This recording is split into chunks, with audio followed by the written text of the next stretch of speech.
কি লাভ?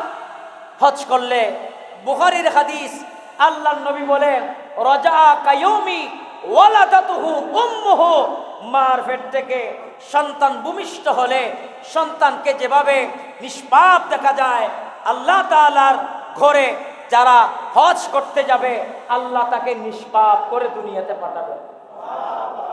ইসলামী শরীয়তের ভিত্তিতে নির্দিষ্ট সময়ে নির্দিষ্ট কিছু স্থান তাওয়াফ করা, সাই করা, অবস্থান করা, যেমন হজের মধ্যে তাওয়াফ করতে হয়, হজের মধ্যে সাই করতে হয়, হজের মধ্যে আরাফাতের ময়দান অবস্থান করতে হয়, হজের মধ্যে মিনার মধ্যে অবস্থান করতে হয়, সেখানে নামাজ আদায় করতে হয়, হজের মধ্যে আপনার জামরায়ে আকাবা, জামরায়ে উস্তা, জামরায়ে উলার মধ্যে গিয়ে পাথর নিক্ষেপ করতে হয়।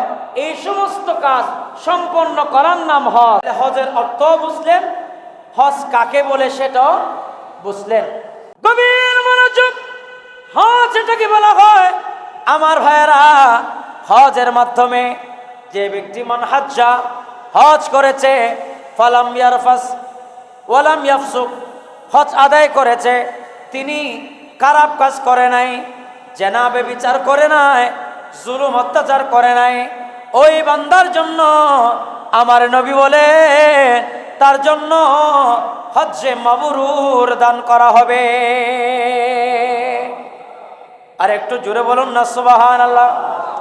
আল্লাহর নবী হাদিসে মুবারকার মধ্যে বলেন, গভীর মনোযোগ, হজের মধ্যে যিনি গিয়েছেন আমার ভাইয়েরা, আল্লাহর নবী বলেন হজ করার পরে তিনি যখন ঘরের মধ্যে ফিরে আসেন, রাজা কায়ুমি ওয়ালাদাতুহু উম্মুহু, ও আমার নওজওয়ান ভাইয়েরা, আমার নওজওয়ান ভাইয়েরা, আল্লাহর নবী বলেন রাজা সে ফিরে গিয়েছে, রাজা সে ফিরে যাওয়া, কায়ুমি ওয়ালাদাতুহু উম্মুহু, সে যেন মায়ের পেট থেকে একটা সন্তান ভূমিষ্ঠ হওয়ার পরে যেমন তার কোনো গুনাহ থাকে না, আল্লাহ নবী বলে মক্কা থেকে হজ করার পরে আল্লাহ তাকে নিষ্পাপ করে পাঠিয়েছে।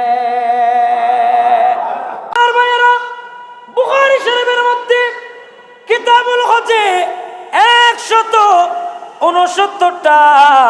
169টা হাদিস শুধু আল্লাহ তাআলা আমার নবীর মাধ্যমে হজের ব্যাপারে দিয়েছে।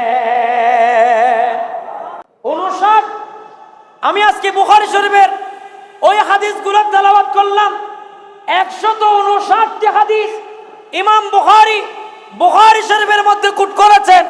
সেখানে বলেছেন যে ব্যক্তি হজ করতে পেরেছে আল্লাহ তার জিন্দেগীর গুনাহগুলা এমন ভাবে মাফ করে দেবে সে যেন নিষ্পাপ শিশুর মতো। সুবহানাল্লাহ, আরো জোরে বলিয়ে। আমি বলছিলাম হজের পরিচয়। কিসের পরিচয়? হজের পরিচয়। হজ কিসকো कहते हैं, হজ কাকে বলে? আমি কোরআনুল কারীম আর আয়াত দিয়ে আপনাদেরকে বলেছি, হজ হচ্ছে এমন নির্দিষ্ট সময়ে নির্দিষ্ট কিছু স্থান তাওয়াফ করা, সাই করা, জিয়ারত করার নামই হচ্ছে হজ। একটু জোরে বলুন না সুবহানাল্লাহ। হজ করলে কি লাভ? হজ করলে বুখারীর হাদিস, আল্লাহর নবী বলেন রাজা কায়ুমি ওয়ালাদাতুহু উম্মুহু, মার পেট থেকে সন্তান ভূমিষ্ঠ হলে সন্তানকে যেভাবে নিষ্পাপ দেখা যায়, আল্লাহ তাআলার ঘরে যারা হজ করতে যাবে আল্লাহ তাকে নিষ্পাপ করে দুনিয়াতে পাঠাবে। আরো জোরে বলুন। আরেক হাদিসের মধ্যে আল্লাহর নবী বলেন যিনি হজ করবে, হজ করার পরে জমিনের মধ্যে দেশের মধ্যে ফিরে আসবেন, কামা ইয়ানফিল কিরু হাবাতাল হাদিদা ওয়াযহাবাল ফিদ্দা।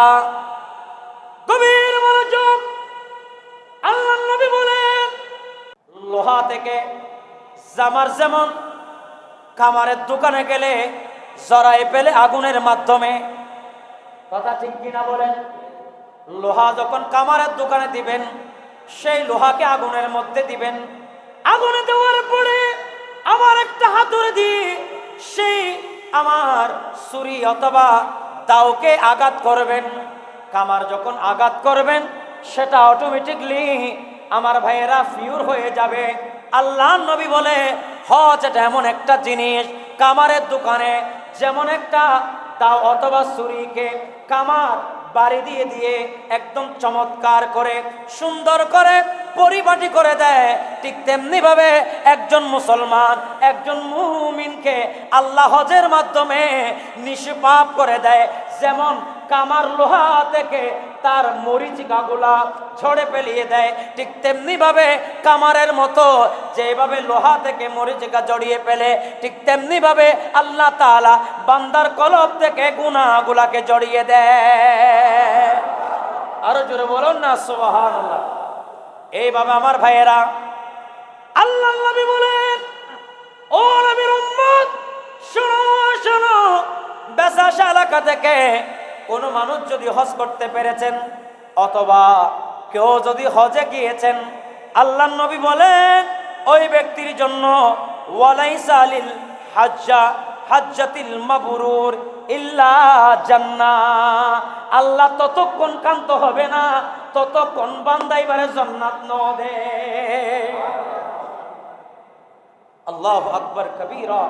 যিনি হজ করতে গিয়েছেন, আল্লাহ হজের মধ্যে যদি হজ্জে মাবরুর পেয়ে যায়, আমার নবী বলছে ইল্লাল জান্নাহ, যতক্ষণ আমার নবী বলছে যতক্ষণ তাকে জান্নাত দেওয়া হবে না, অর্থাৎ তার সবচেয়ে বড় পুরস্কার হচ্ছে তাকে আল্লাহ জান্নাতি করে দেবে। বলেন হজ্জে মাবরুর যিনি পেয়েছেন, হজ্জে মাবরুর যিনি পাবেন, ওই হজ্জে মাবরুরের একটা আমল হচ্ছে আল্লাহ তাকে জান্নাতি করবেন। আল্লাহ আপনাদের আমাদের সবাইকে হজে যাওয়ার আল্লাহ আমাদেরকে কবুল করুন। বলেন আপনারা হজে গেলে আমার কোনো লাভ ক্ষতি আছে নাকি আমার কোনো এজেন্সি আছে, আমার কোনো হজ কাফেলা আছে? কিছুই নেই। আপনারা হজ করলেও আমার কোনো সুবিধা নেই, আপনারা না করলেও কোনো সুবিধা নেই। কারণ এখানে অনেকেই বলতে পারে মনে হুজুরে নিজের জন্য বলছেন, আমি আল্লাহর জন্য বলছি। আপনি প্রস্তুতি গ্রহণ করুন আল্লাহর জন্য, আল্লাহর ঘরে যাওয়ার জন্য। আল্লাহর ঘরে যাওয়ার হুকুম কার?